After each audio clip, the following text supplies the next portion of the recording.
There are plenty of reasons why you either got the COVID-19 vaccine or didn't. In our state, a third of North Carolinians are not vaccinated. Now, it's easy to criticize people who have opinions different from your own, but forming those opinions are much deeper than you might think.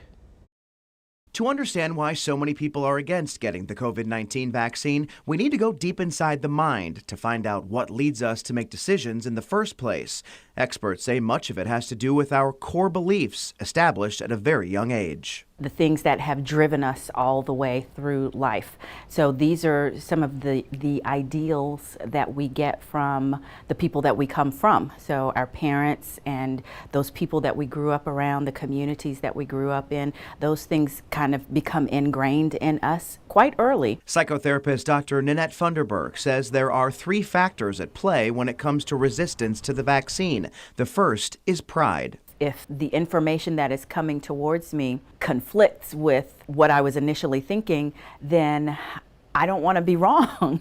So I'm going to dig my heels in even more. The second is political beliefs. Experts believe the vaccine has been politicized and used to sway people's thinking. They've recognized that, and they said, okay, these are the people we need to go after, or those are the people we need to go after.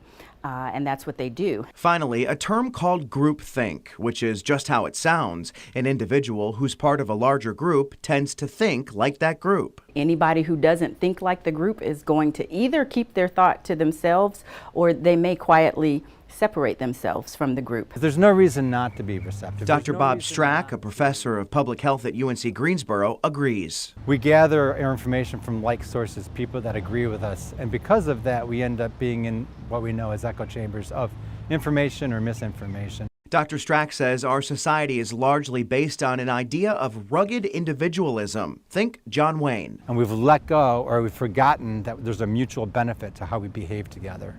And that's some of what's occurring with this vaccine, because in many ways, we've politicized it to make it a rugged individual decision, when indeed the vaccine is a collective benefit that benefits yourself and those around you. Another factor Dr. Strack describes, COVID-19 isn't a virus with visible symptoms. It's easy for people to dismiss it because they don't see themselves as being susceptible, and they don't see the disease as being as serious as it is. Each person has their own reason for either getting the vaccine or not. With a third of North Carolinians yet to get a shot, it's not clear how individual decisions will impact society as a whole. If you're fully vaccinated, you might feel inclined to try to convince your friends or loved ones to also get the shot. Experts say that's a delicate conversation. When you're talking to someone who doesn't believe the way you believe, in case they do want to shift sides, you always want to allow them to do that with grace and humility. Dr. Nanette Funderburk says it's getting more and more difficult to bridge the gap between opinions. We're seeing less and less open, diverse conversation where the two people, one person from group A, another person from group B, actually come together and have that conversation, with their ideas and their ideals put out on the table. I also got advice about having the vaccine conversation from Blanca Cobb, a body language expert. You can watch our full conversation on WFMYnews2.com.